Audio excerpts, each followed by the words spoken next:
There's an idea that's growing in popularity. The idea that the Bible is an old, outdated, irrelevant book. And people are asking, what does it have to do with us today? I was thinking about Teddy Ruxpin. When I was a kid, there was this series of books that you could collect, and they were all about this talking bear named Teddy Ruxpin. About his adventures, about the things that he liked to do and didn't like to do. You could collect the whole series, but you could also collect the cassette tapes that came with the books and that corresponded to them. You could push play and it would read to you the story in the book in Teddy Ruxpin's own voice. Now, these things didn't necessarily make Teddy Ruxpin unique at this time, but the thing that set him apart was that you could also get an animatronic stuffed bear that looked exactly like Teddy Ruxpin.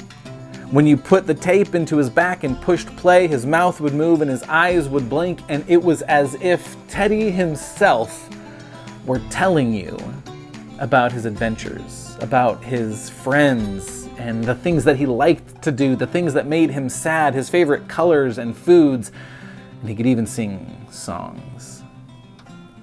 Now, Teddy Ruxpin was basically just a glorified cassette tape player. So you could take any old cassette tape, put it in his back, push play, and his mouth would move and his eyes would blink, and it was as if Teddy himself were producing the sounds that came out of the speaker. And one night, we couldn't find the Teddy Ruxpin cassette that I had grown accustomed to falling asleep to. And so my mother, exercising her excellent parent skills, goes into her room and brings back Michael Jackson's Thriller. That night, Teddy Ruxpin wasn't just a storyteller to me, but he introduced me to my favorite musician of all time.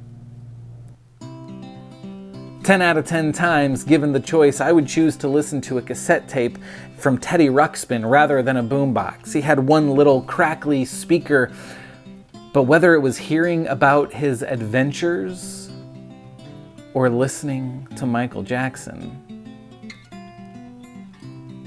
I wanted it to come from Teddy.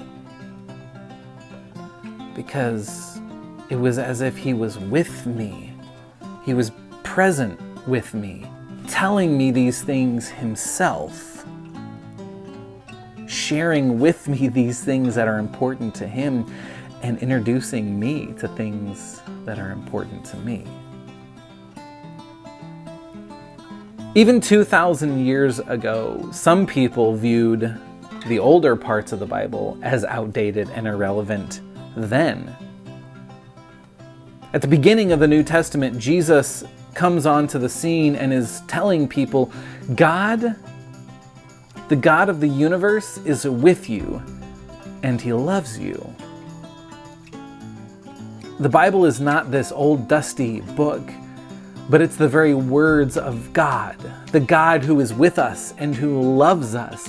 It's him sitting with us, telling us his story, sharing his adventures, telling us about his friends and the things he liked to do, the things that broke his heart, the songs that he enjoyed listening to, even the songs that he would sing about us.